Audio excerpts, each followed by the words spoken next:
my intro then. It's the Levels Podcast. This is the Levels Podcast. I'm Justin Horo, joined as always by the Triple OG, Willie Mason OG. Massive round of footy on the weekend, obviously. Some really big games, some really not so big games, based off positioning. Teams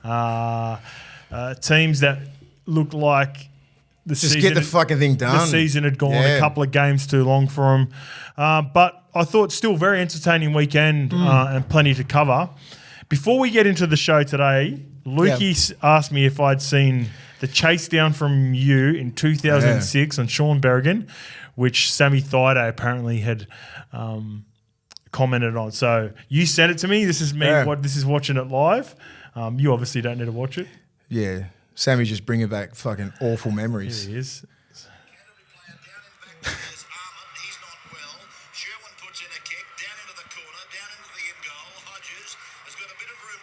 Damn Hodges. Oh, I should get the fucking thing out of me. Hodgie was sick. Yeah, he carved. Watch Berrigan.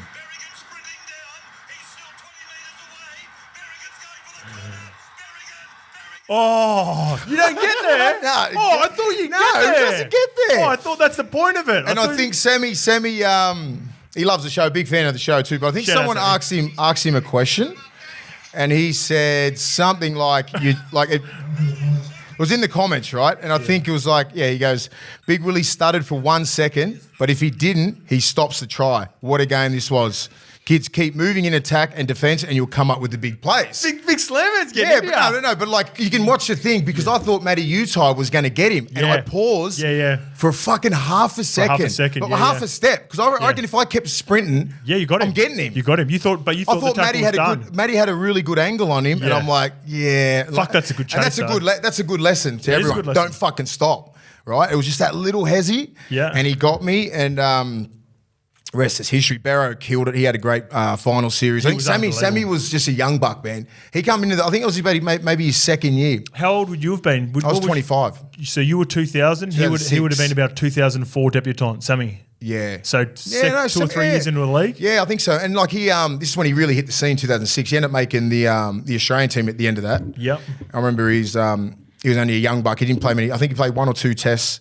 And I think one thing, I think he had a real heart-to-heart with Ricky Stewart. And then he went back to the lab, worked on his game and fitness and come back as pretty much, I reckon, one of the best like forwards in the game for at least 10 years. So, yeah, Sammy, that was the whole start of the whole, I always get a cop a heap of shit from Brisbane Broncos. It's like, because at halftime, we were fucking bashing them. We were on. And I did it with live cross with Lockie and everything. I was still talking about this shit at least 20 years ago anyway.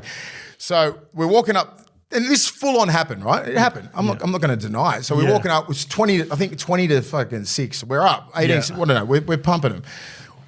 So we're walking up. And this is me 24/7. Like, come on, boys. Another half to go, and we're in another GF. This is a year after. 2005. We had a shitload of injuries. 2006, proper team, right? Yeah. So I'm just talking my shit, going up. Like, and at Allianz, you walk up together, right? You don't go separate. That's true. So they hear the shit. Yeah. I'm just thinking. I'm talking to my boys. Webby hears it, Petro hears it, all these things. Webby gets in there. Fucking Mason's saying they've got a fucking half to go and they're in the grand final, blah, blah, blah, blah, blah. Fucking. How much were you up by? It was only fucking 2 tries, 2 or 3 tries, but we were in control, right? Yeah. But Roy Asatasi goes off, Daniel Holsworth goes off, shuffled the team around. No excuses. Brisbane come out, schooled us. Yeah. And that's like, in their whole at their gym, what I said, and Webby's halftime speech and this shit. Still to this day. Yeah, till this day. Because of what I said at halftime. And I was like, I was just being me, like all the time. I'm confident that we're going to win. Confident that we're going to win all the time, especially that year. Another half to go, we're in the grand final. It's no disrespect to Brisbane. It's just how I'm feeling. But it makes the story better, right? 100%. 18 years ago, 18 years now, and that shit still comes up. It's funny what, like we've talked about before, how you can draw motivation, right? Yeah, that was it. That's all they needed. You might not intentionally meant to do it, but they use it as motivation. 100%. For sure. And it's in folklore in Brisbane Broncos history. So that's because I always say when I look at your team from the early 2000s, so you're welcome, Brisbane. 2006, you minimum should have had 2 competitions really with the talented team that you had. 2002, so that would be the 5, one 6. really. 6, the one that 6 is the one that hurts. Yeah, it hurts. And like we go out there and we bust our ass. We're short of numbers, but nothing. Don't take anything away from Brisbane. Yeah. And at least Brisbane won. right? If they'd have got beat by Melbourne in the final, because I knew we had Melbourne's number and Brisbane's number, but we fell short. Melbourne won the Melbourne of Melbourne 2008. That's how dangerous like these prelims are, and anything can happen, man. Like we were up like pretty back then, like at 18-0, mate. Good luck coming back. Yeah. You know what's funny to remember? Like now, if you look back on it too, because 2006 Broncos beat Melbourne. Yeah. 2007 they beat Manly. Yep. And then 2008 Manly get revenge, but no Cameron Smith. So they lost 2 out of 3 grand finals during that time. Yeah. A week they took 7 and 9 from them. Remember, a weaker coaching staff and a weaker playing group for the Melbourne Storm I'm talking about would have really it would have affected them, and that they would have died. The leadership was on point. Look at the leaders that they had down there, man. Yep. By the way, Sammy debuted in 2003, 1 game, 8 games in 2004, and then he started playing rep footy in 2006. Yeah. So that was his breakout. But then he went away from it a little bit, and then he sort of like the 2009, 10, like the whole 2010s, he was like easily like a top 5 forward in the game. You know what I mean? But he went back and he just did a lot of training, a lot of extras. So, and Sammy, like I think he gets slept on really. He's like in the top Origin sides and stuff like that. For their dynasty, for sure. Their dynasty, man. He was fucking big part. Him and Nate Miles, man. That'll be my like 17 if I'm picking my all-time Queensland team. Well, you remember when we seen him at the airport when we were coming back from Origin 1, I said to you on the plane, remember when I said to you on the plane, it's like, fuck, Sammy's slept on, like him with regards to... Because he's such a character as well. Because, yes, that's it. You know, like don't let that don't let that fool you. That plays a part for sure. Half. Yeah. And he's always doing funny shit because he's fucking hilarious. But like, look at the resume. Yeah, for sure. They don't lie. It matches up with any back rower that's ever played the game, for sure. All right, let's get into the show. We just want to thank everyone who's been signing up to levelsnetwork.com.au. Make sure, if you haven't already, register your email there for first access to the merch, which is coming very, very soon. So make sure you jump in that list, and Lukey will be emailing you all of the updates. While you're there, or you got a little bit of time, make sure you go and subscribe to YouTube. Currently at 17.2K, MASE. We're on that way to 20K, which is our goal. The 20K goal of Insta is done. Tick. Another 500 on top of that. So now we're chasing 25 of the best. Little goals. And then also make sure you like and subscribe on Apple and Spotify and leave us reviews. The support this year has been unreal. It has led to us having one of our best years, I think, retired for sure. It's been good. And it's coincided with one of the best NRL seasons of all time too, I think. It has, hasn't it? Like, what did you watch every game? I watched every single game, and I'm like, fuck, there's some tough carries in that. On the weekend there were because one game meant something, right? But in saying that... the Brisbane game to a certain extent. You know why? Because you're not a degenerate. So I wish I had a couple of bets on so I could stay in the game, right? I'm just sitting there watching because I'm like, this is my job. This is my job. I've got to watch I've got to watch these games. I'm like, this is fucking awful. I'm watching because I still had Ches anytime. Yeah, right. And I needed him at the 60-minute mark, 70-minute mark. I should have went with you and had a bet on Thursday that rode into Sunday Arvo because I was dead by Cronulla and Canberra. That meant nothing by the time we watched it. I'm like, you're kidding me. Yeah, that would have been good if for whatever reason, especially considering all the circumstances, which we'll get to in that game, some really big moments. What about our Body Science Dogs of the Week? Yep. I'm telling you, our Body Science Dogs of the Week, they have the ready-to-drink vanilla and chocolate shakes. These are currently available in Coles, online at bodyscience.com.au, and in independent supplement retailers. Mace, your Body Science Dog of the Week this week was? Yeah, it was hard because, as I said, like, a lot of players out there, not really that much to play for. But I watched the Roosters and Souths game. That was the only game that I thought that was like it was a proper semi-final feel. Maybe Panthers and Cowboys, that's it. Yeah, Panthers and Cowboys for a little bit until like they just went, you're right, game over. You know what I mean? So my Body Science Dog of the Week goes to Victor Radley. Just because they went against the Rabbits and it was a hard game, man. And he come out there, without him, so you lose JWH, massive leadership. And we've spoke about this before. Do you know what I mean? Like it's nearly his team. Like he's the guy, right?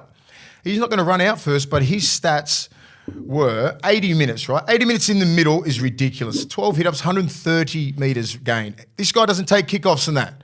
You know what I mean? 40 tackles, 2 missed. Yep.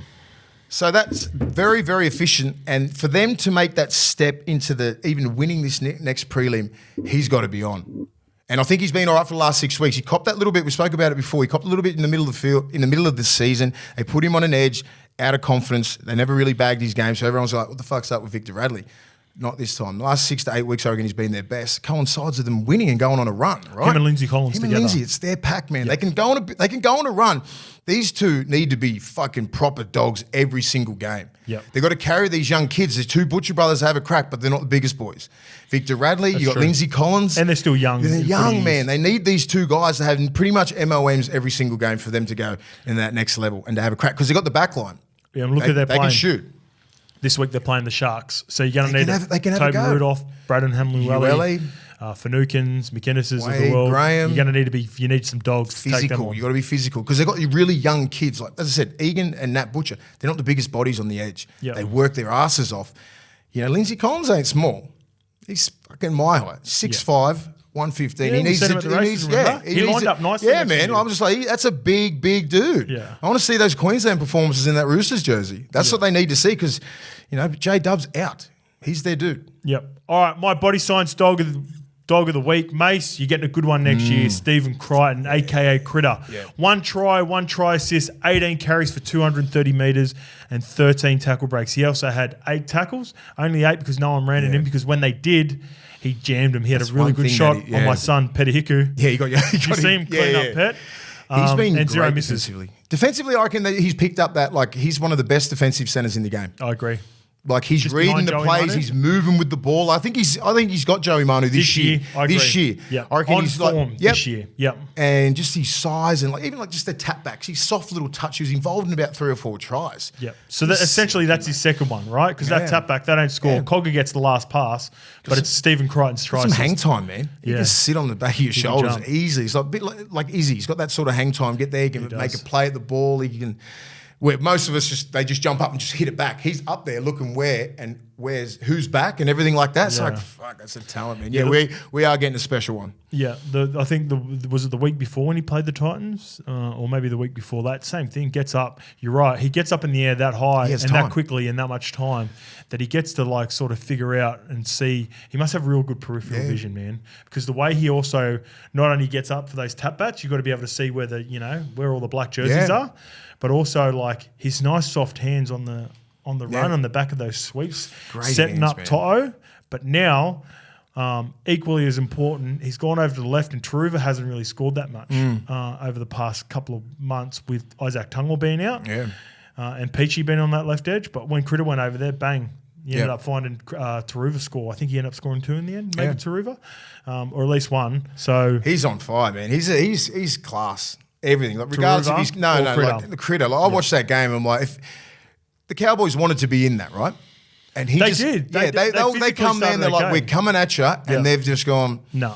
because Levels. guys like Critter just goes fucking on another level. Yeah. They're waiting for this. And we said it last week. I'm like, I think it was like they did this shit on purpose. It was calculated. Like, you're out, Cowboys. You're not even going to get a chance. Ivan spoke after the game about it, and he not clarified the way. Well, clarified that the minor premiership was one of 8 reasons, but it wasn't the biggest reason as well.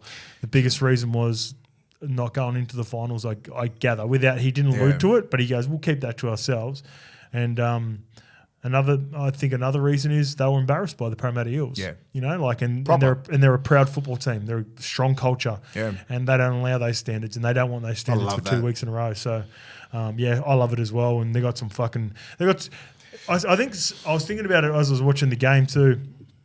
We don't get many Penrith Panther dogs of the year. Like, if we go back and look at it, there weren't that many.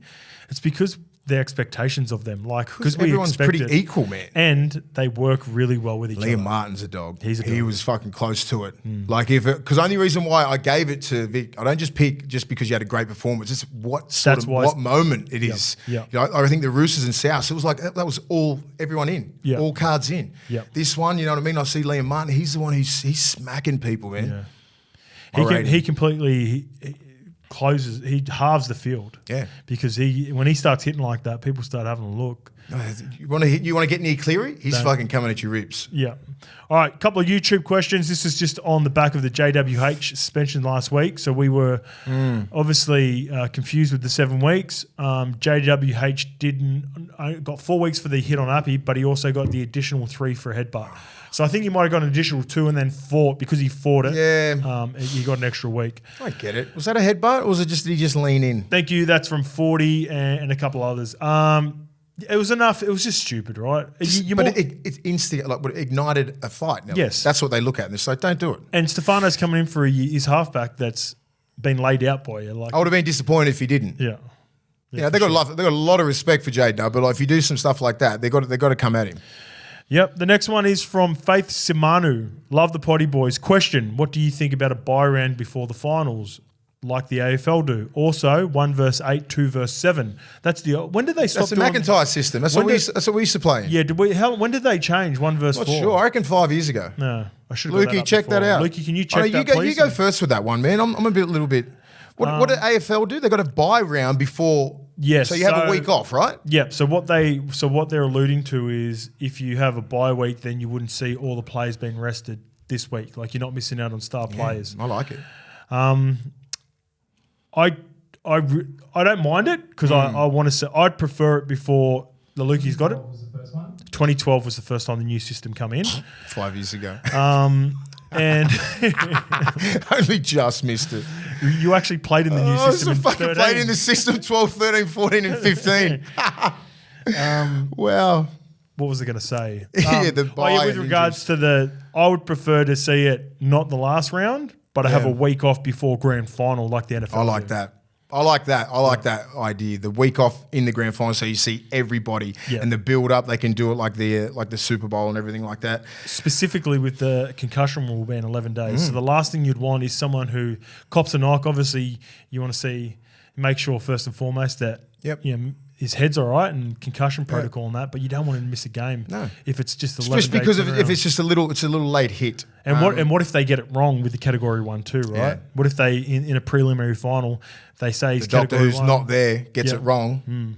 That's easily going to happen. I like the system 1 verse 4, 2 verse 3, and the way it is now. Yeah, I like it better than the McIntyre. What about you? I don't know. I'm not sure. Like 1 verse 8, just say like in the 2000s when we were doing that, we'd finish second or something like that. Yeah. That first game is like, you're tallying them up. So I remember the only time we got Panthers beat versus Canberra Raiders. Yeah, it's a flogging. So we did it in 2004. Like we come second and we played the Cowboys. It's the only time I think 7th has beaten a team in the top 4. Yep. And they got us. And then we end up making a run for it. Like we end up winning 3 in a row and winning the grand final. But we could have easily been out. Yeah.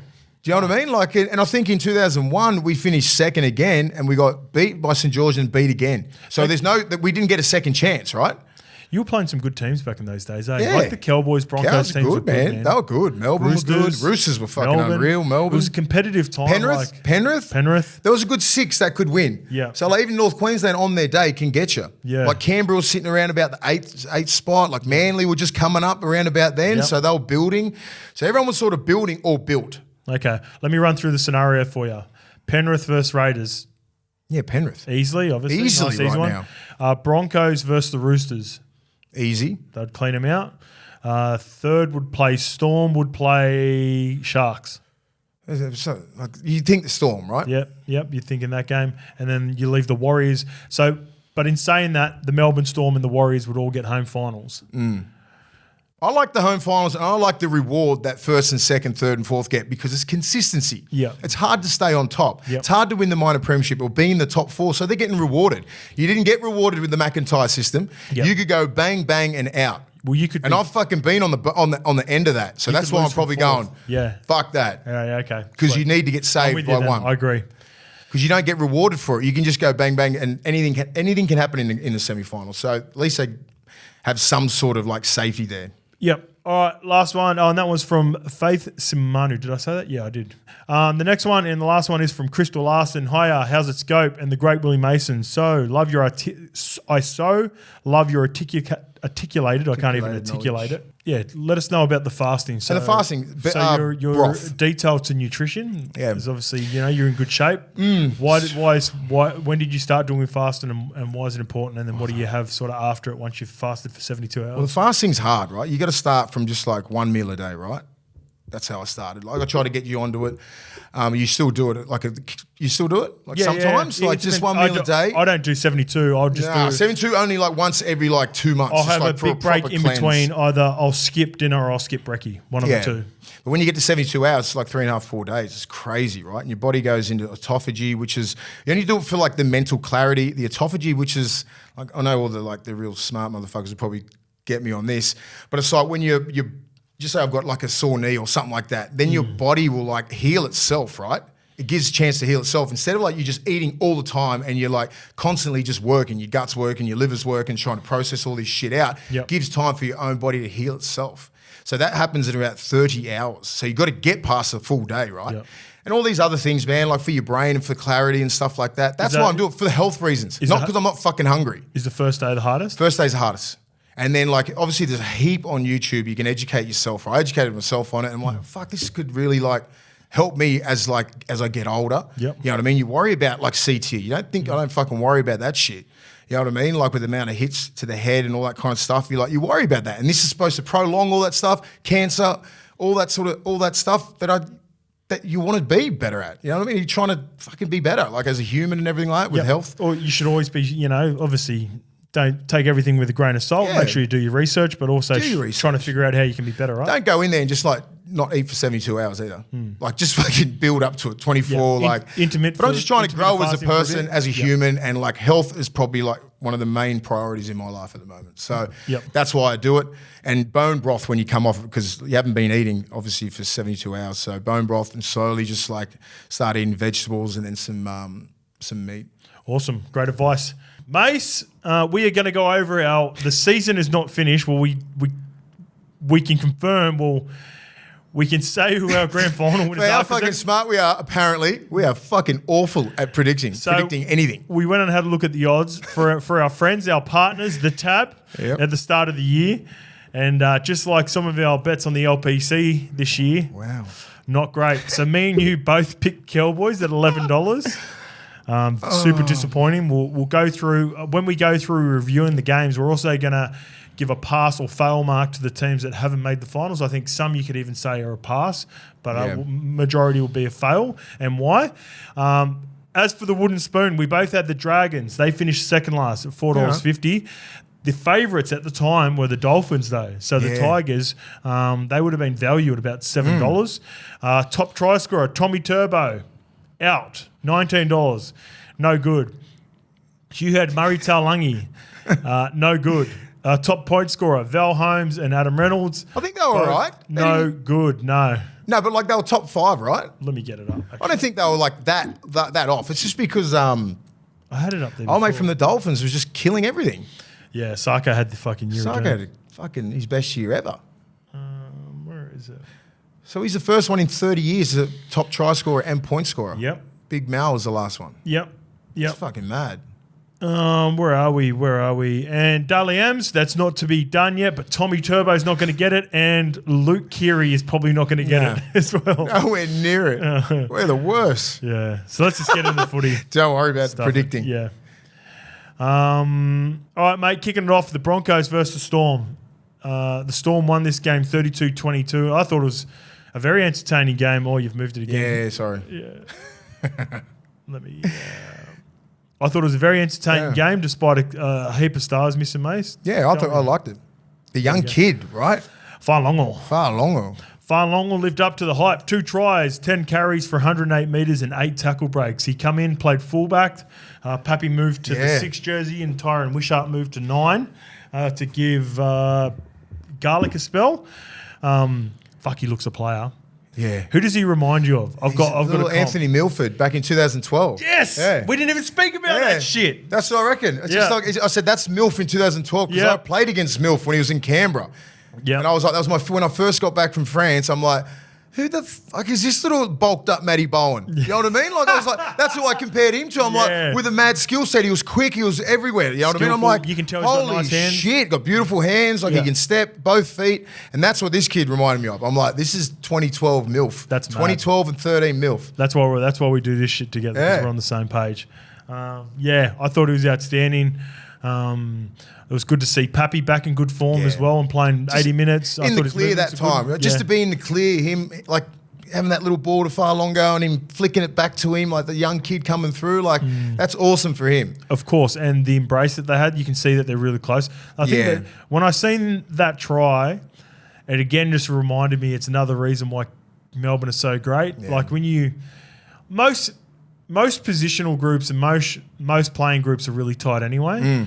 But if you're a Ryan Pappenhausen, like you're looking at this Falongo kid, he's got to be playing first grade, and you could tell Pappy was more pumped for him to score than he was for himself a little bit later on. So again, it says a lot about their culture. It does. It says a lot about Pappy as well. So, it shows why I think everyone was happy to see Pappy back and playing a couple of weeks ago. So it's awesome. Congrats to Pappy. He had an outstanding game.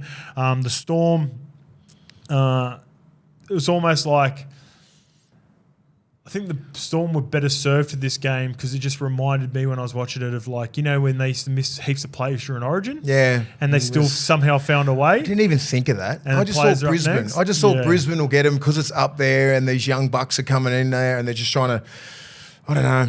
But like you say it there, look, Tristan Saylor, he was the only sort of like highlight for him. Yeah, I thought there were a couple of other guys that were good for him. But he was the one who was holding everything together. I like his kicks and I love that kid. I like Pia. Did he get cited 3 times and get suspended? Yeah, I was worried about that hit, the shoulder charge, because you have a look. I know he got away with it. Yeah. But you have a look at the Horsburgh's hit. It ain't far off. Nah. The only difference is that the dude Jensen went down on his back. And even it's the same dip and smack through. Even the Falongo one was like close to etching it up there. I'm just trying to look at the stats and for the players. Do you think he should be? Yeah, like on a bench, or what do you reckon? Not for this year, but I think he could probably. I think he should be competing for a spot because he's never going to play. He's never going to play consistent first grade. With Reece Walsh. Do you think he could be a 14? Could he play 9? Like Smoothie? I mean, just say he can play 9, right? He probably not. Develops into like a defender. And that's the only spot for him is 14, unless he moves clubs. Yeah, well, that's my point. Yeah, so I think he should be. I think he might be off contract at the end of the year. So Tristan Saylor, I guess they took a punt on Tristan a couple of years ago, brought him in the system. It was mad to see Big Dell. I love it, mate, and that's a proud dad moment, man. Like I love seeing Wendell there. Wendell's a close friend of mine. What they've been going through for the last couple of years with his boy, and for them to be in that moment there. And just like him sharing it with his son, and that was a special moment. It was pretty emotional for Wendell. You could see like Big Dell's always Big Dell. He's bigger than everyone, but like those little moments like that, I know it gets him. He's emotional. He's very emotional. And it was Father's Day weekend. And a lot of memories would have been coming back. Especially at Suncorp. Yeah, man, he was a king there. Yeah. They play each other now again. Can we get any sort of form line out of this game? Not one bit. No, you don't think so? Maybe just like, are they going to use Falongo?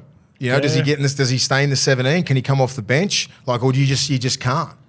I don't think he can because he's going to be going with Pappy, right? Yeah. What do you do? Oh, fuck. They're in a good position, right? Yeah. Because that kid's he's the ace. Yeah.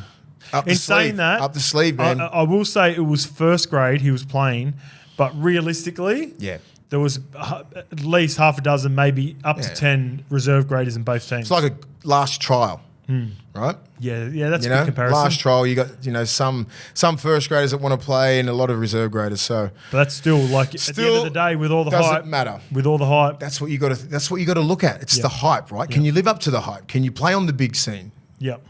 And he can. Looking forward to seeing these two teams roll again this week. Yeah. Second versus third. All right, moving on to Seagulls versus Tigers. Both of these teams were out of contention, mates. 54-12 to the Bird Gang. Manly put on a show with the boys, gifting tries to each other at the demise of the degenerate, all right, because there was one point when Ches passed that ball to Jakey when I had Ches' last try scorer in a multi with Olakawatu and Kola. Oh, is that what you were talking about? That's what I was talking about. I thought you were happy that he gave it to Jake. No, I was furious. Oh, my God, TCE. I was furious, but then he ended up getting a try a little bit later on and saved the multi. But, of course, responsibly. Yes. But $5 each way. And being a mate, this is how much you don't know punting. You can't do that. You can't have each ways. You can't have each ways on multis.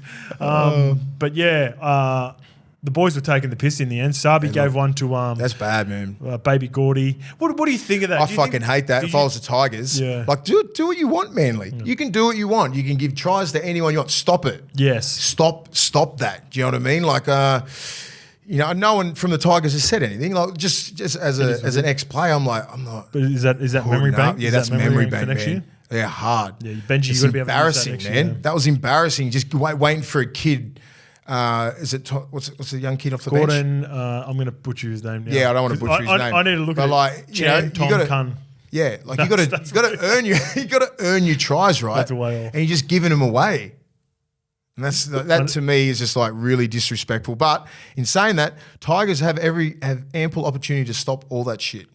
Gordon, Chen, Kum, Tong. Yeah. What did I say? Tang, Kong. Close. It was way off.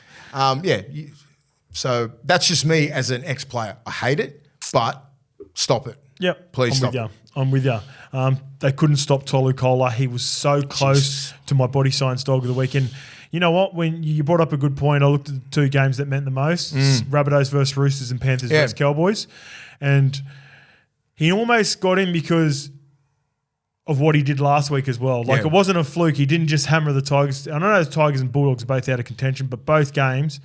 He probably needed those games. Like he's just been sitting on that right edge all year. Like everyone knows this kid can move, and I reckon they'll come from the inside a little bit harder than they would usually because they knew he had pace, and if he beat his man, he's fucking scoring. Yep. Or Sabi's scoring. Yeah, so you cut it off really early, so a lot of the left side would be coming up and then just charging from the inside. Wasn't giving him much room. He needed these two games just for his confidence because he was a gun schoolboy. He's the next fucking big thing, right? Yeah. These last two games, this is what you get. Yeah. Right. This is what he's capable of. So he's just putting everyone on notice. I'm that fucking dude. I can play fullback, center, wing. Do you like my idea even more now of Tommy just having a year in the centres and letting this kid play fullback? Yeah, I like. He's young. He's got young legs. Just let him go.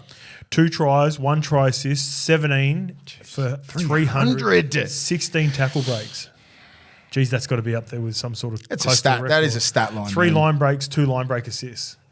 Very humble. I know it was the Tigers. I know it's the Tigers, but I don't care. It's still an NRL game, and it's the last game. I don't give a shit. You got to stop. He's a very humble kid.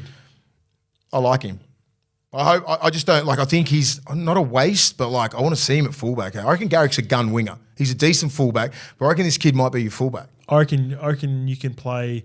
So the next year they'll figure it out. So I think I'd love to see Kohler play fullback, Tommy on that left edge for all the reasons I said to help protect that left edge, and then they've got to figure out right. I dare say Ruben Garrick will get right centre or left wing, and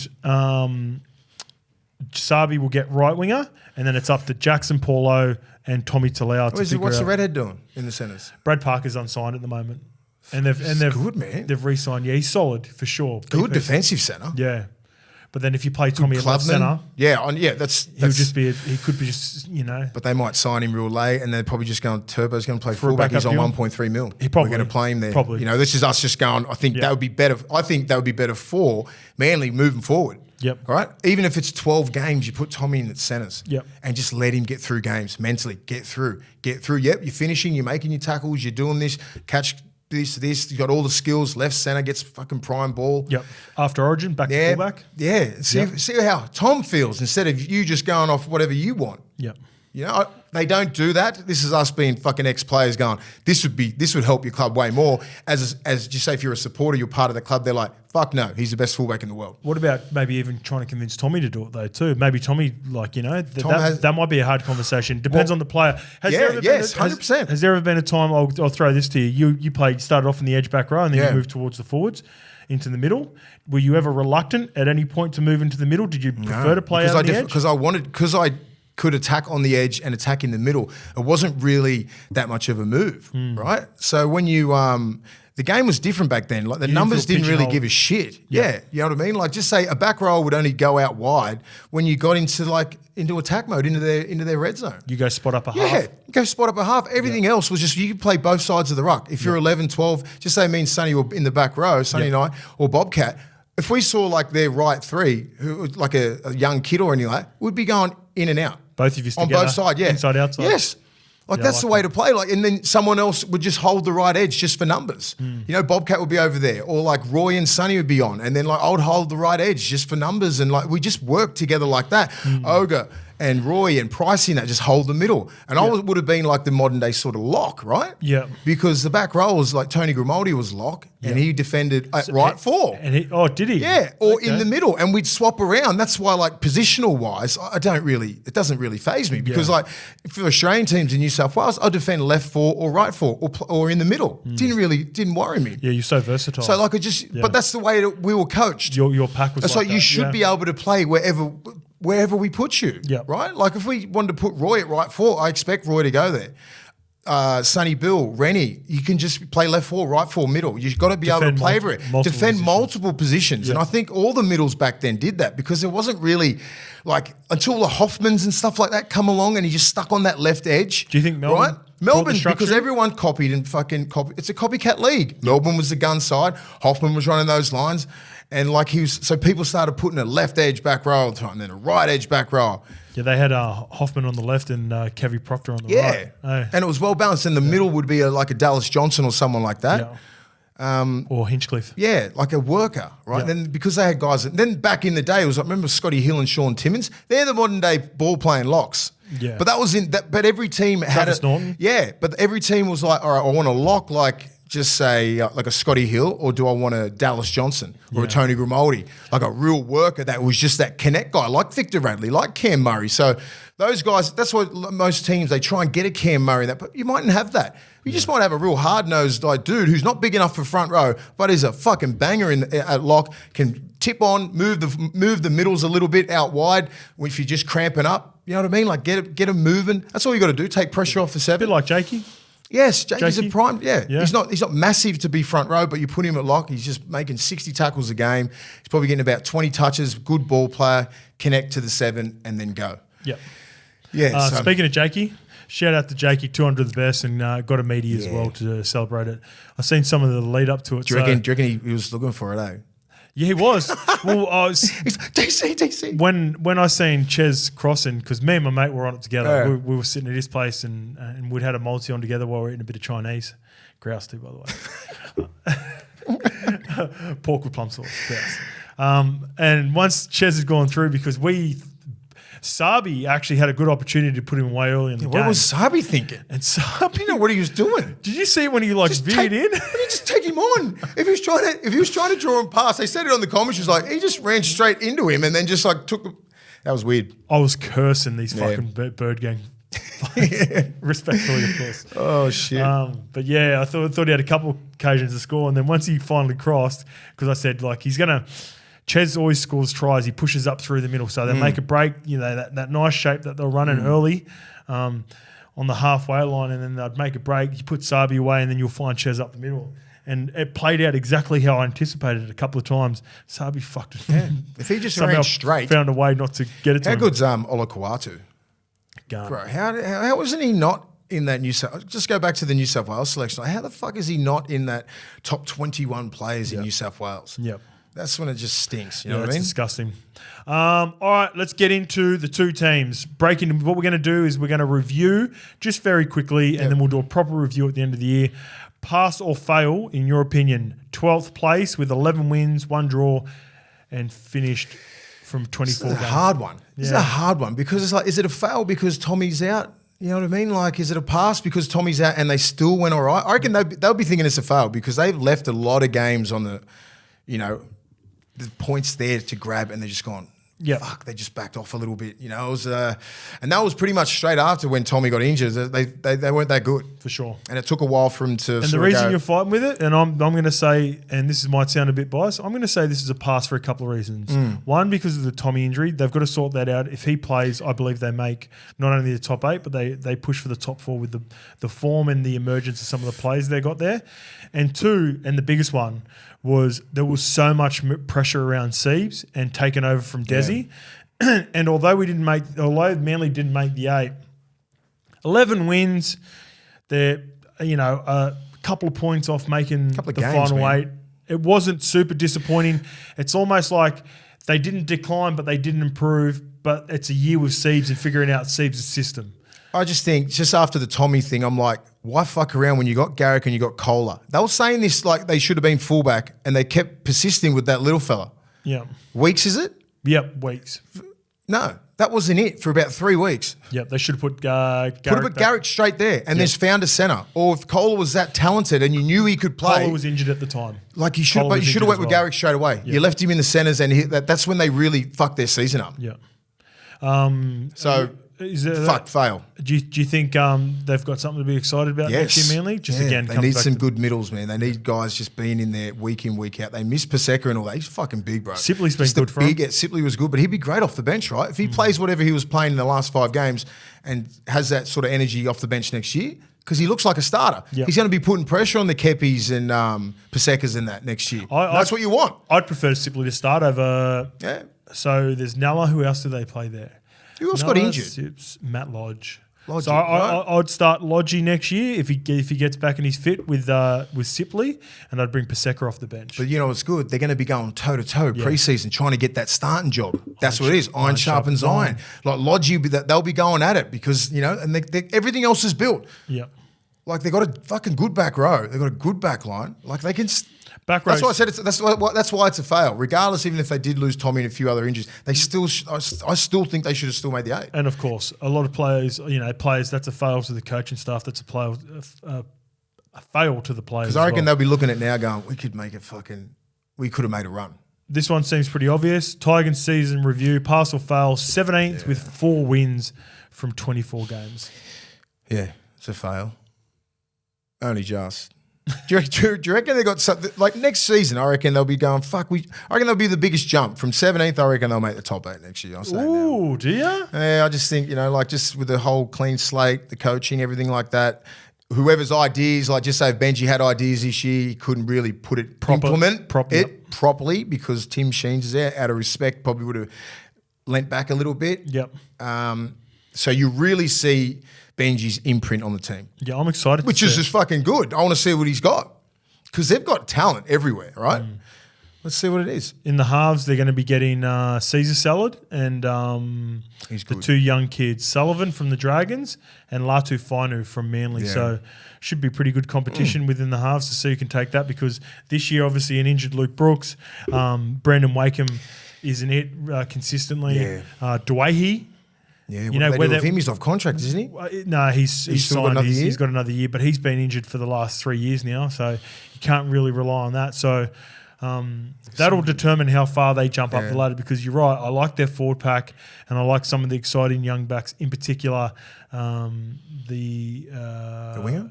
Oh yeah, Buller? Dream Buller. And even, Asuka Kapoa and Junior Tupou and stuff like that. Buller, the young lock. Yep. Stefano played Origin this year, so he should be making the next jump, into being a real proper leader in that club. Big Clem just does Clem things, like he's going to give you massive minutes, 20 touches. I thought he was 30 good tackles. 30 tackles, he's not going to miss any assignments, you know what I mean? Like he's got I thought the game he's got that real fucking he's got a presence in the middle, right? I thought the game was getting away from him there for a year, but he's evolved I thought he was a little really bit. Good. Yeah. Started offloading a little bit of a pre-line pass because people were just trying to pick at him, right? They were just because his leg speed isn't the quickest, so he needed a pre-line pass, go at the back, a little bit of a late offload, so people weren't coming at him. You know what? Benji Benji and Sheen sort of turned him a bit of Keithy, Had a bit of Keithy Galloway about him at the Tigers, Just Keithy had a bit of footy in him. You didn't have to, not too much, just enough to. You still got to have that dude in there who's about it, and Clem is about it. Yep. The Rabbitohs versus Roosters. The Roosters won this 26-12, Mason. It had your dog of the week. This had finals tension to begin with. Both teams looked super nervous. They almost tried to give it away, I felt like, with so many errors, especially in good ball when they had really good opportunities, specifically the Rabbitohs, when I felt like they could have gone on. But for me, the end of the game is similar to the back end of the season for these two teams. Roosters scrappy, but find a way to win. And South's inability to stay disciplined just gave them no chance. It wasn't that good a game, was it? When you look at the quality of game and what was riding on that game, I was like, fuck, I expected a little bit more, right? Even though Victor Ali was my dog of the week, because I knew this game was the fucking hardest game. It was physical in the middle. It was just... And mentally. And you have to get up for these games, man. Souths were right. These both teams, top 8 you were playing for, so everything was in. Yeah, as soon as I saw like Totola and you got Shaq Mitchell and you're playing, what's the name off the bench? With Jai Arrow off the bench. Why are you starting him off the bench? Just because he attacked your dog? Just some real stupid things. He's not. Jai didn't attack the dog. Jai Arrow's a starting prop. Yeah. You know what I mean? Like maybe he's trying to put Jai's off contract. Jai's a fucking gun. I rate him, man. I rate him highly. Kalao Matangi, like it's just they just lack that. The only way you can get Cook into the game is when you dominate the middle. Yes. When they started getting a little bit of a roll on what was happening. Sele was getting quick play the balls. So Cam Murray was getting quick play the balls. You know what I mean? So it was just like, then it gets Cook into the games and you can start putting Walker into the games and the outside back. Everyone just grows another leg. You dominate the middle, you stuff South's whole game plan up. And that's what everyone's plans are. Cookie does his best work off the back of Tommy Burgess. Yes. Needs blokes. Yeah, he needs boys like Totola's had an injury ravaged season. Like they've all been like they've had their banged up. Yeah, even like David Mawala has been a bit banged up. Like their middles, Arrow's been banged up, right? Yeah. He's been banged up. He missed after Origin. He missed about 4 or 5 games, and he misses stuff with his hamstring. Like you need him out there. You know, he fucking doesn't miss games. That boy there, Cam Murray. Fuck man. 1 try, 26 carries for 178 meters, 6 tackle breaks, and 41 tackles. I said it to you when on the day. That night when he scored that try. I don't know why middles don't do that more often, right? Yep. Because like, especially off the 9, if you get to the left side of the post and you got your fullback and you got two middles, and then the other side of the post is their left 4. But you can use the post as a deep. Yes. So it's like all it is a little block play, and the fucking middle guy Wong was sitting there going, "Do I come in on Murray or do I wait for the guy there to be late?" Yep. And like he just exposes it. Mm. And the middles, and that's just combinations, right? Yep. And it's not an edge back row or anything like that. It's whether your lock and your prop can get on the same page. Yep. And your 9. And it happens really quick. And it happens real quick because you got to think these guys are getting out real late, the adjustments real late, and then you're getting through early on the lead, and you're expecting the ball. He comes in a little bit. Cam Murray's got that pace. It's like, fuck, it's hard to stop. If you can execute it, it's hard to stop. You know what's important, I think, and I agree with you 100% on everything you're saying there. It's almost one of those ones that can't really be planned. If you go in trying to plan that, it just requires like same page, really quick movement, really same quick. Page. Like you need a vet leading that thing, or a young kid just like hitting that outside, trying to get B's interest and then cut inside real late. He turns in a little bit. Cam Murray doesn't even change his line. It's pretty straight. Yeah, it was nice. And then like the young kid Wong was going, if it goes out the back, I'm fucked. Yeah. If I come in, he's going to go out the back. You know what I mean? So he's standing there. And that's because of the late retreat, and the fullback has got a massive responsibility there to push him out real quick. Get back and push out, right? And the left 4 has to stay there and demand him to come, right? Yeah. You can't push in. You got to stand on, like, so he's there for a little bit until they come back, and then he's got to shoot. Yep. And then what happens is they fucking start moving. So you got to have your eyes on a swivel, looking at the play of the ball, looking at what's happening there, because you could look here, there, you could look there now, and then look here, and they've got a whole different shape. So tough. It takes a lot. But non-negotiables, never inside shoulder. So exactly. Worst case scenario, it comes down to it, and you get stripped on the outside. He just had to come in. And I can see in his eyes and his movements, he knew Cam Murray was getting the ball. Yeah. He's just like, fuck. Yeah. That's lesson learned. Great breakdown, Mace. I thought another guy for the Roosters was outstanding. Terrell May's having a great month of footy. 51 minutes, 16 carries, 173 metres, 77 post contact, and 32 tackles. Wow, it's big stint. I think he only had the 1 miss or 0 misses. So that's what they need. A Terrell May like doing this shit this week. Yeah. Like you can't just have these one game like this, and then this week be off. There's no J-Dub. Again, I said it before. They're playing the Cronulla Sharks, and they've got some dogs that not only start, they go after, but you got Royce Hunt and the likes, Jack Williams coming off the bench. He needs to match Royce Hunt's energy. Yeah, you know. So did he started on the weekend, didn't he? Because the other kid, number 8. No, I think Egan Butcher started in the front row, and they dropped Fletcher Baker back. Fletcher Baker, he came off the bench with Terrell May. Yeah, and who would start? Lindsay Collins and Fletcher and. Lindsay Collins and Egan Butcher and Fletcher Baker come off the bench with Terrell May. Yeah, those boys need some fucking big games this week. What's your thoughts on the Roosters? Are they a genuine threat? Yeah, I can see them beating the Sharks. They won't be going in this week going, oh, we're done. So just say the winner of the Sharks Cronulla game is potentially looking at yeah, more than likely they'll be looking at Sharks Roosters. the loser of the Broncos Storm game. I don't think they're really phased about anyone. I reckon on their day, the Roosters are going, let's just get in the 8, let's see what happens now. Get Joe Money fit? Yeah, get Joe, see how he's feeling. Like they didn't, I think that Paolo, is he Pungo? Pungle, yep. He went all right. Yeah, he's nice, eh? Fuck.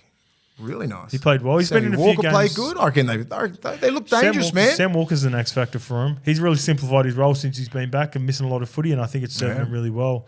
They've got a good little Cheese is coming into his own as well now. So yeah, they'll be a tricky out. From memory, Sharks. I know this year the Sharks played really well against them. It's always a pretty good game. These it's ones. a tough one. Fitzy's ex-coach. Actually, Sharks don't even necessarily have their home ground locked in because they can't. Is it Allianz they got to go to? Well, I just think is that what their Gal was pissed off? Right? I think Gal was tossing it up, but why can't they play at home? Because you're missing out on tickets because they can only fit like 12,000 there.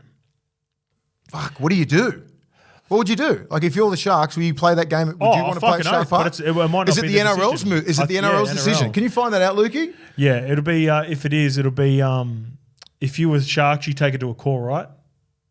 Not fucking Allianz. Yeah. It depends. I mean, I think these players would love to play at Allianz, right? Allianz is a nice ground, eh? Regardless if it's going to have like Roosters fans, like Sharks travel, get over Tom Ugly's bridge. Yeah. South season review, pass or fail, 9th with 12 wins from 24 games. First team to miss the finals after sitting first at any point after round 11 since the top 8 system was introduced. Proper fail, this one. Big time. Wonder what the aftermath is going to be with a team like this who should be like we were thinking they're prelim or grand final this year. We thought they were going to go over the edge. Prelim right? at worst. Worse, right? Yeah. Grand final, probably win the fucking thing, right? And now you don't make the 8, something's up. Whether it be coaching or the playing group.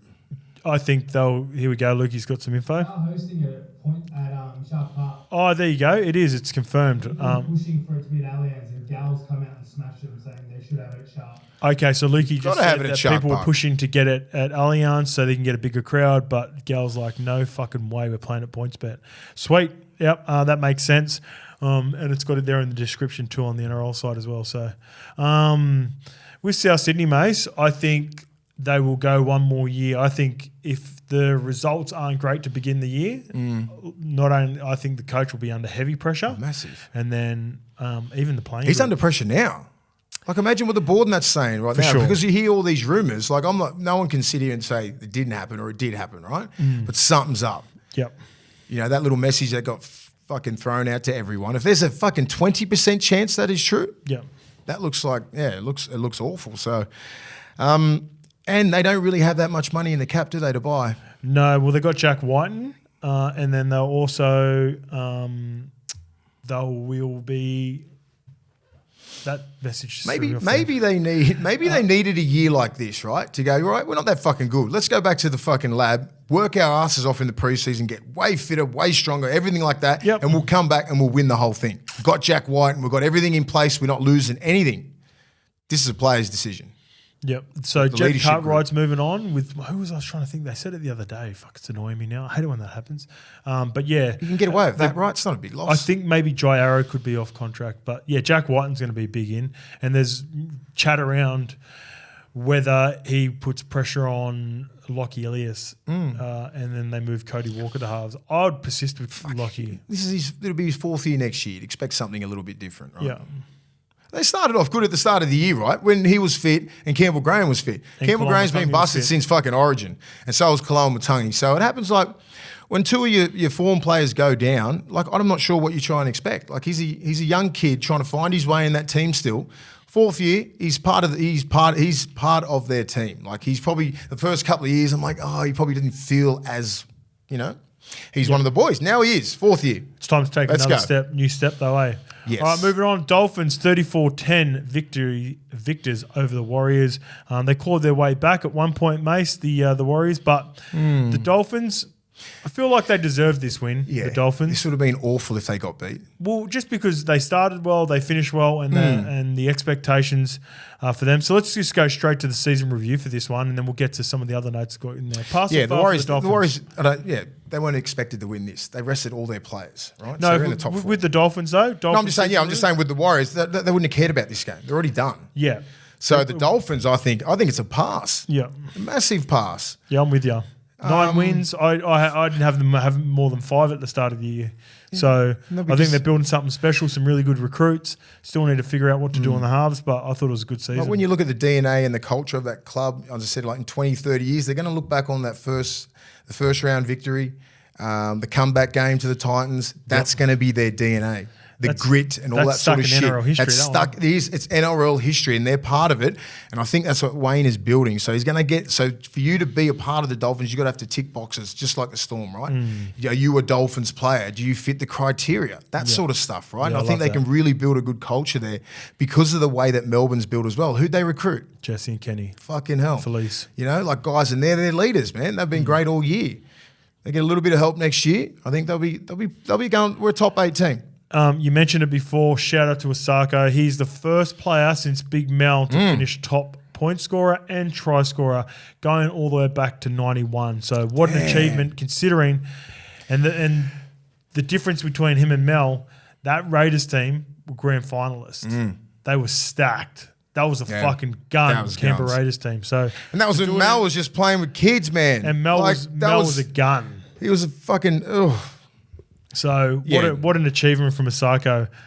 So no concerns with the Warriors finishing 4th and 4 This is a game they're willing to everyone's just like this is a get right, give fresh. the kids a bit of a go.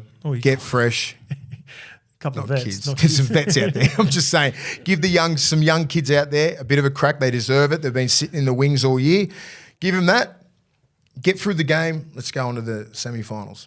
Well, guess who they're going to be playing this week? The Penrith Panthers, and they just held up the Cowboys 44-12. They quieted all the noise that was brought on. Like within a week, even me, I was watching that game against Parramatta and I was like, ooh, maybe there's some little cracks in the Penrith system now. 44-12. Same. I got him out of the grand final last week. That's how much I'm still not fucking fully sold on them. I know the Cowboys were they were there. I'm still looking to see how Cogger's sort of working on that left edge. Like he's going to go up against some proper the Warriors this week. So I don't know. Fuck. I don't know. I just like Luai, the balance of that team when Luai comes back. It'd be massive if Luai does come back. But I think Luai would be paying. He's $50. $50 to get back, man. With that, when I originally seen that injury, I think they're being very optimistic, and I think they'll say the right things because any little doubt that you can throw in, you've got to. If you say that Jerome's going to come back and play, Warriors wouldn't be doing their due diligence if they're not watching Luai tape, and therefore you've got to stay in video for an extra half an hour, right? The question with Cogger, he didn't look out of place. No, he didn't. It didn't look out of place, that whole team. I was like, it's going to throw a massive spanner in the works because that system is just the best in the comp. It's just nearly a plug and place position, isn't it? I love how versatile they are. Fuck, so this is next man up I was mentality, listening to Ivan speak about it in the presser after, and he was talking about Critter playing on the left where Isaac Tonga has played consistently left centre. When Critter went and played Origin, they moved Tonga over to the right. And he tries to throw the media off what the real reasons are. I think because they train and they've got so much versatility, he positions Critter or the more senior player next to where he perceived the weakness to be, right? So, and he does it with Toto as well. So instead of playing a rookie with the Peachies in centres or the Hoskin when Hoskin was playing centre when they had the young the Aussie kid on the wing as well. They'll move Critter and Toto and the experienced players to help out. So they've moved Critter to the left centre position to defend next to Cogger. Yeah, I believe. Yeah, well, I reckon he does that on purpose. I reckon and then you move Tungle next to Cleary, who's just been missed a shitload of footy. Yeah. So Cleary and Toto can then look after Tungle as well. He was mad on the weekend, Toto. I think he was a little bit down the last 3 weeks, a little bit banged up. He was back to his best. tell you who were back to the best as well. The middles took it personally. I thought, like, physically, That's exactly what I thought they were going to do, right? Jason Tomalolo, Ruben Cotters. Out. I thought the only one that really McLean. showed some punch off was Griffin Neem off the bench. But everyone else, because they got a good pack. The Cowboys got a good pack. They're big, they're physical. They got done within 20 minutes. Yep. We liked the Broncos a few weeks ago. Penrith change your mind? Still Broncos? I'm still Broncos, but I think Penrith will be in the grand final again. All right. We didn't speak much about the Cowboys, and for a reason. Let's review them. Pass or fail. 11th with 12 wins from 24 games. That's a fail. That's a big fail, Big man. fail. Like, considering what they would have been hoping for, I think the World Cup really affected them. I said this a couple of weeks ago. You know what? I was chatting on SEN about this the other day. I don't think it's a valid excuse. No. Because, Mace, you've played rep footy before and you've been in successful teams. If your excuse is that your preseason was hampered because you had international and origin players from the year before, Having a rough start. that I'd rather have that than have a squad of 30 like the Tigers or the Bulldogs or the Dragons, respectfully, where they don't have international players coming back from duties because they weren't good enough. Right? Give me the Cowboys fucking situation every day of the week. So I was sort of giving them a bit of a leeway as well for a long time, but now I'm like, no, they've got to be better. I agree with that. And I was just thinking, because there's a new sort of system with Big Rod up there, they haven't, they didn't know how to be rep players and then come back and be the best player. I agree. That's the only thing. It's big learning you from. Where Penrith are gone, we'll go over here and we come back into the system and it just fucking works, right? Yeah. They're trying to get that. North Queensland Cowboys are trying to build to that. And I think this year they'll have a lot of players involved in rep. They'll come back and they'll be a different attitude, right? Yeah, I agree. I think they'll be better for it, but I just think they fucked it. I think they really did. They come back, they were a bit banged up. They just didn't really, they thought it was just going to click back in together. They worked their asses off in that preseason to get to where they were last year. Yep. And I just don't think they worked as hard. Yeah, I agree. And I think they started the year the way that they finished. And you know what it's like, mate? Sometimes you just got to really simplify it at the start of the year, earn the right, defend the right. They're the worst defensive team this year. And that shows the results. And the year before, they were a top 5 defense. They were. Right? Top 3, I think. Yeah, they were. So you can't really drop from that much. And that's an attitude thing because they weren't missing players. Nah, not consistently. No one for a season anyway. Not missing. There's no Tommy Turbos 3 or 4. So seems like they'll have to sit down and have some home truths and just fucking get it done. Yeah, they'll bounce back though, I think. The Dragons versus Knights, 32-12 the Knights. Knights finished the season perfectly. Jesus. They rested all their players and they also had a dominant win. So they don't lose any momentum. They give plenty of guys an opportunity to show what they've got from the bench. So if something was to happen, like the Clunes of the world who will make way for Jackson Hastings, like the Lockie Millers of the world who will make way for Callum Pongers, you don't want to lose those players come finals time. But if something was to happen, I guess, as Newcastle fans will be going, I feel a little bit better than how I felt probably 4 weeks ago. Yeah. What a great year. 9 in a row now. I think they can get to a prelim. I reckon they can get to a prelim. It'll be fucking hard, but I reckon they can get there. So they'll play Canberra. They'll play the loser of the. If they win, they'll play the loser of the Panthers Warriors game. Yeah. So they could get Warriors over in New Zealand. Jesus. But that first one that they're going to get, we're going to preview it on Wednesday. But like Sunday, Arvo in Newcastle semi-final. That's what the fuck can you ask for if you're a Newcastle? If you're a Newcastle fan or player, that's what you've been dreaming of. 25,000. I was supposed to, because I was supposed to. I've got the radio on Sunday for SEN, and we're going to be calling it up, doing a live call up there. Yeah, and it ended up changing back. Now we're doing it back in the studio. Oh, that sucks. I was actually looking forward to driving to Newcastle because then I was just going to stay and watch the game. Yeah, but now I'm not mad. There's no way I'm driving up to Newcastle to watch a game if I'm not going to be there. No way. But yeah, I would have stayed there and brought obviously the family and stayed and watched the game because I think it'll be a cracker. Oh, it'll be massive. Dom Young, hey? Jeez. Dom Young and Marzu both ran for 200 metres. Their fucking try was as good as it gets. Both of them. They just. I think them two as a combination are the best wingers that turn. You got that beautiful, nice shape. It's 50-50. Are you going to score? Who are you giving the ball to, but just say if you split them down there, I'm giving it to Dom Young. Yeah. I just think he's just so fucking strong, quick, deceptively quick. Yep. Like even Rog said he's in the top 3. Yeah, he said he would have him. I think he said Rog said he would have him just behind Saab. Yes, and I'm like, fuck, where does he? I don't see that real electric speed like Saab, but I see a fucking dude who can get going. He can stop Ridiculous on in the there, dime too, man, for a yeah, big guy. like mad footwork. Good hands. Yeah, I rate him. That's a fine, not Plumber. fine, but like, yeah, he's going to do some damage in the east. Yeah. That's why he's coming down. He's sick of King Street. Straight to North Bondi. He's done his dash in King Street. Yeah, he's done in Newey. Straight down to Revises when he gets there. Come down to the big boys. You know what? I want to give a massive shout out to Mudders Laurie. Yes. 16 for 162 and 33 tackles, 0 misses. He's been doing this all year. All year. He's Dragons' best this year. Yeah. There's one called Ben Hunt that plays for him as well. Yeah, but if he's you're the gonna, second best. If you're going to like sort of, if Ben Hunt's not there next year, Ben Hunt ain't getting that award. I reckon Laurie's going to get their players player. Yeah, I reckon. Yeah. Regardless. Even if, just say if Hunt's Ben there Hunt next year. deserves it, but He's missed a couple of games. I think Laurie's been there all year. I think he has, yeah. And he's just been in the middle and just getting fucking pumped and he just doesn't stop. And Knights get the best possible result, obviously, playing the Raiders at home. Dragons season review, pass or fail, 16th with 5 wins from 24. When I was writing this down, I was like, fuck, I thought the Dragons won more than that, At least 8 to 10. I thought at least minimum 7. 5 wins. That's definitely a fail. Yeah, big time. Can't really. I don't know what they're going to do. I'm not sure about their recruits. Like, who are they going to recruit? Yeah. At least with yourselves and the Tigers, there's been we've more. got 6 or 7 players coming in. They haven't been able to recruit anyone, of note. Because just say if they do miss out on Ben Hunt, just say Ben Hunt, they just part ways. Yeah. Like that's going to be really late to get a half in. Yeah. Because you just lost Sullivan, so he's going to be. He was There's apparently no way the future. they let him go. You can't. Yeah. You just can't. Like even if they would have sat at the table, like give us 1 year, just stay here for 1 year so we can recruit and get some other people for the money that you're on. Blah blah blah. Right? I reckon that would have been. That probably would have been said something like that. Because I don't know who they're going to get. They've got some all right juniors, but like they're going to lose a few players. They lost some size.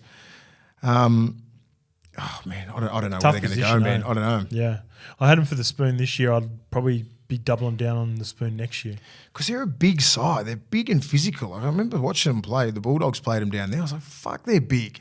Jack DeBellin. It's very like I'm not sure if the coaching is the like, Molos. who's going to be the coach next year? Flano. I think he's going to have to come up with some game plans, man. He'll just get some. He'll get Because some. they're goals tough. back There's and all. no doubt that there's tough, right? Yeah. And that's what Cronulla were tough. Do you know what their ceiling is? I reckon when you look at them, and because they're similar coaching styles, they come from the same tree, Ricky and Flano.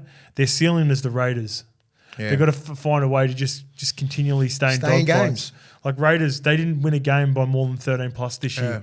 They won multiple by 1 to 12s. The Dragons have just got to find a way to scrape together 7, 8, 9 wins next year at best, and then see if they can recruit and get people. Because no one wants to go to that team right now while they're like that. And even like just say 5 wins, they probably would have like just like with us. We're going to review the Bulldogs soon. Next, 5 wins. It's easily 5 games. You could go fuck. We could have won those for sure. We were in those. You know the what I mean? Like Dragons. easily the Dragons. You're like, how the fuck did you lose that? Yeah. Anyway. All right, Titans versus Bulldogs, 34-30. Mace with a big week. You actually finished all right and showed some real dog fight there for a couple of players. But my old mate, Fozzie. Fuck. 3 of the best. I'm actually proud of him. Yeah. He's, as you know, mate, he's one of the good guys in the competition. The Bulldogs made him look young again. Couldn't happened to a better bloke. Patrick, I love it. That carry through the middle for his first try. Oh, that awful defence. Alarm bells. But fuck me. Come off the line sideways like that, he's going to cut you in half. He's still got it, mate. He's still got that left. Yeah, because people they're always on top of Hoz. You just want to get to those places. Just say vets like that, him and DCE. Just don't show them those cues. Yeah. Because if you do, they're going to take it and do it like that. Yep. So if you come off the line straight, he'll look, all right, they've shut that. Pass or go to the line. You know what I mean? Like I'll get Fafita. But if you come off like that, he has to take you. Yeah. And if you come off sliding like he did a couple of times and got Reed Marnie and kicks and that on that edge there, he's going to do it because he's still fucking good. He just tends to ball play a lot better now. Yep. And he's fucking great at digging into the line. But his bread and butter is running. Right? Yes, but don't just wind the clock back 10 years. You'll see one of the best attacking sixes in the game. Don't give him any cues. You do. That's what happens. Tell you who's linked well with the Weaver kid, and he's got a bit of dog in him. Yeah. Gets his face fucking smashed in and still Jesus. comes back on. Both sides. Looked awful. He got 2 boots. He looked like He got Fox's right and then the left. Yeah. And he come back on. Got a two-piece Yeah, feed. it's a fucking bang bang. He looked like Voldemort when he come back Oh, on. he looked awful, didn't he? But yeah, he looks like a goal, doesn't he? Yeah, got a bit of dog about him, doesn't Yeah. he? Squares up nicely. Yep. Opened it up for Fozzie a couple of times. I was even more impressed, actually, the Storm, his debut.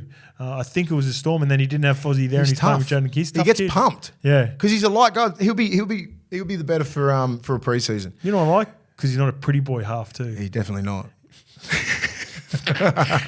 Tino and Brimo were in everything as well. I think the next part of their development, even though Tino's a rep player and Brimo's but they're both rep players, they've got to find a way because they do so much. Yeah.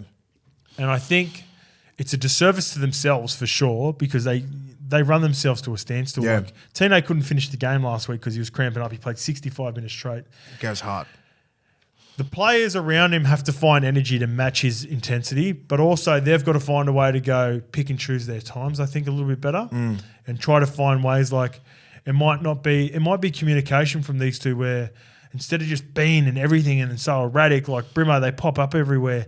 I think the evolution is maybe Brimo talking to, the Philisamis or the Campereras, giving them a good spray, get in there for a carry, give me play two, get in for some of that yardage work or the Brian Kellys or whoever it may be. And then for Tino, same thing, I was going to check Tino's stats. I will say he's 200 again. See? Can he do this for just say 6 years from now, 7 years from now? The last part I think he needs, captaincy, what's he got? Stats, everything, leadership, 70 fucking minutes. trains hard. Fuck. Yeah, he's a weapon. Jesus. But you know what he needs to get into him? That last piece of dog.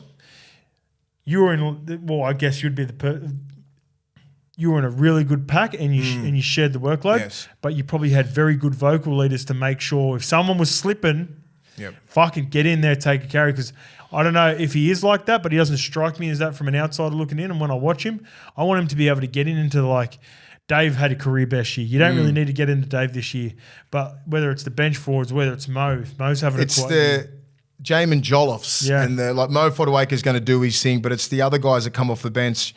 You're not really. It's hard to replace him, right? Because his work rate is out of this world, and they don't really So Jolloff, he's probably the guy who's going to replace him, right? But it's you don't get that productivity out of Jolliffe. Yeah. I think he started on the weekend, but and Isaac Lews and that's been a bit disappointing up in Titans. They looked on paper like they're really well balanced, but Tino just gets the lion's share of everything because he's fit, strong, captain.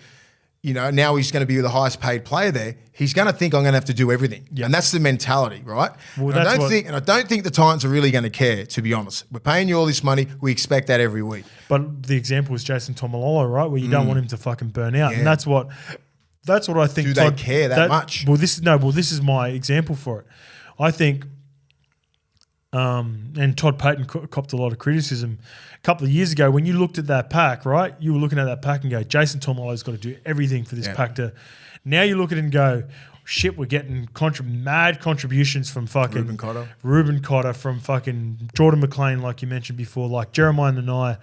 Now you've got an actual pack that at one point he was probably underpaid. Yeah. Now you're probably looking at he slightly might be overpaid, but I think it's for the betterment of the pack, despite where they are. You can't have Tomalolo's not going to be Tomalolo 5 years ago, but he can still be look at him last year, how effective he was. Yeah. This year he was busted. He just played I'm not sure what sort of injury, but it wasn't the Tomalolo of last year. Yeah. They're getting Soft next year too, injury. Kenan Palacios from Broncos. Oh, from the Bronx, yeah. Yeah, I think. And the young kid will be coming up, Fuiaki. They'll be all right, but No, Kenan Palacios is going to the Titans, not Cowboys. Okay, sweet. Yeah.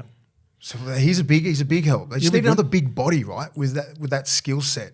Because who's the best guy to Tino? It's fucking Mo Fodawaker. Yeah. You can't ask for a better front rower.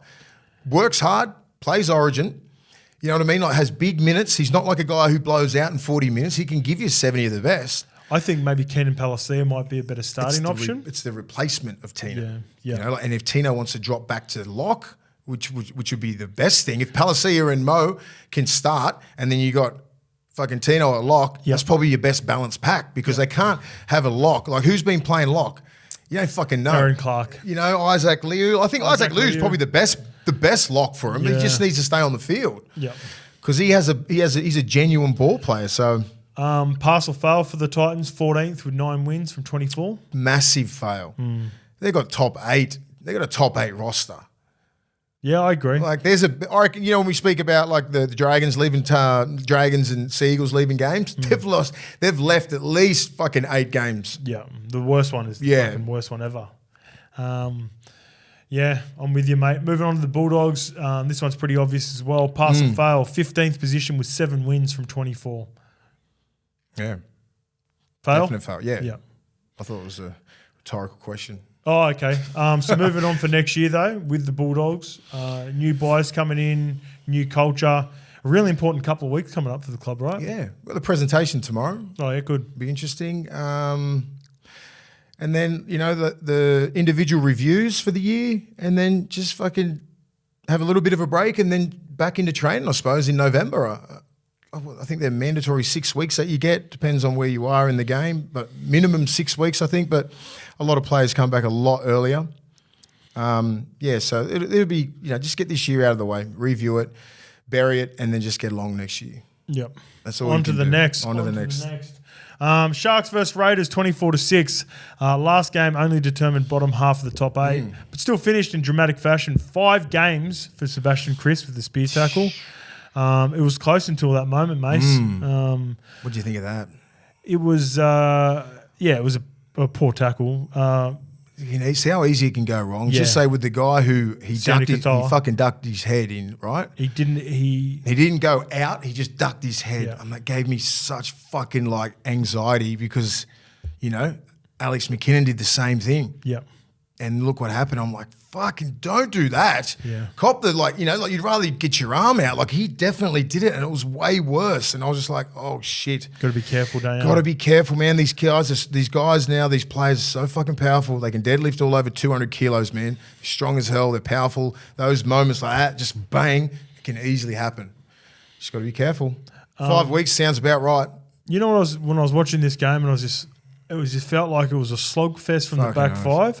Both back fives, all of their back fives ran over 100 metres. Wow. And I was thinking of this is the Penrith blueprint when I was watching this game. Back fives, get through your work, get all the yardage carries, try to get over the advantage line, play error-free as best as you can. I know there's a few errors. And then you just get your forwards to front load your energy and make sure you run really good shape inside the good ball. Yep.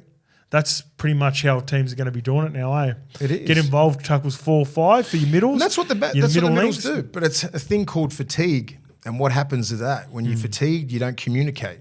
You don't communicate, nothing happens, and you start playing selfish, right? A lot of these teams get into that grind, and it's a fucking war of attrition. Panthers they love it. They're the best at it. They're fit, they're strong, they thrive on that shit. They'll kick it to you because they just want to fucking bash you. And you know what? Teams go away from it too. Yeah, they don't want they want it. They want the game. They'll do 80 minutes like that. If you're willing to go toe to toe with them, they'll do it and they'll get you. Because they just don't stop. Toto looks like he gets better and better and better every minute. Yeah. You know what I mean? Like so that is the blueprint, but you got to play a little bit of footy, play 3 and 4. Yep. And that's when that comes to your middles, having leadership in the middles and knowing what you're doing. So when you're coming back on that 3rd or 4th play, right, you've got to be like, just say you're the left side back row, on the middle, have some communication going back, whatever shape you got to go on, have a crack on them, 4th tackle set, kick. And then pump them in fucking defense, man. There's no plays off.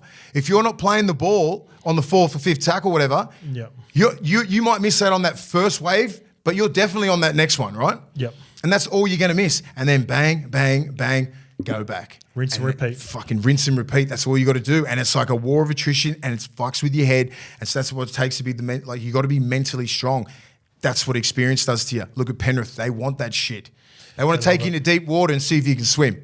That's what their mentality is. Yeah, and I think both these teams are just lesser versions of it. So it'll be interesting to see how they hold up.